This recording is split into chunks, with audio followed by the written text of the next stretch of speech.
Magandang araw mga kaguro. Naranasan niyo na rin po ba na mayroon ng leak sa ilalim ng inyong printer? Kagaya nito?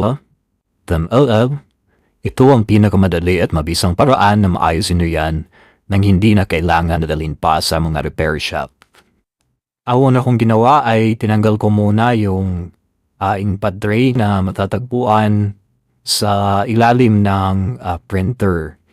So tandaan lamang po natin na mayroon lang isang screw or tornilyo na nasa likuran ng printer na kailangan nating tanggalin para tuluyan nating makuha yung inkpad tray.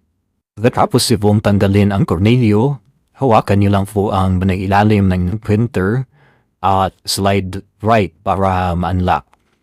May lock po kasi yan sa ilalim.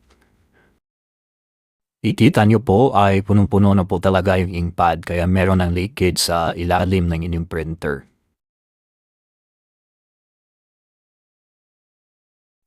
Sa paghuhugas, sundin nyo lamang po yung ginagawa ko para hindi masyadong makompress ang inkpad at hindi rin masira.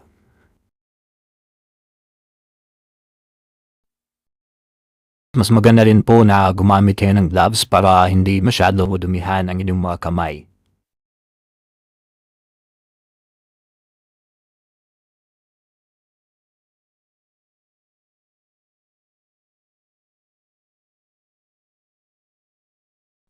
Running water din po ang gagamitin ninyo sa paghuhugas para mas madaling malinis yung inyong mga inkpad.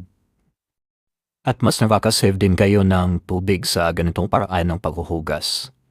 Hayaan nyo lang po yan hanggang sa makita ninyo na puti na ang tubig na inilalabas nito.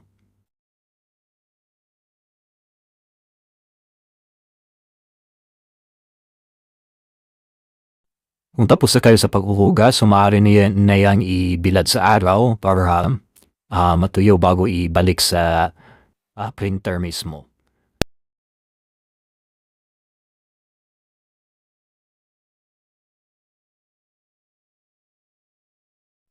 Dahil tuyo na mga kaguro, maaari na natin itong ibalik sa ating printer. Sa pagbabalik po ng inkpad, tandaan naman po natin na ito ay may iba't ibang sizes. So i-fit nyo lamang kung saan ito magkapasya.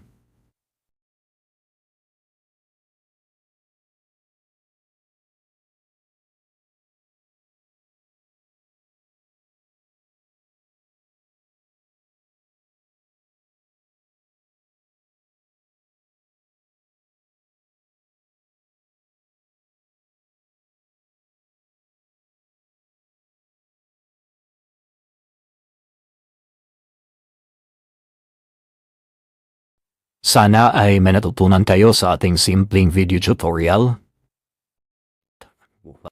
Please like, share, and follow para makagawa pa tayo ng maraming video.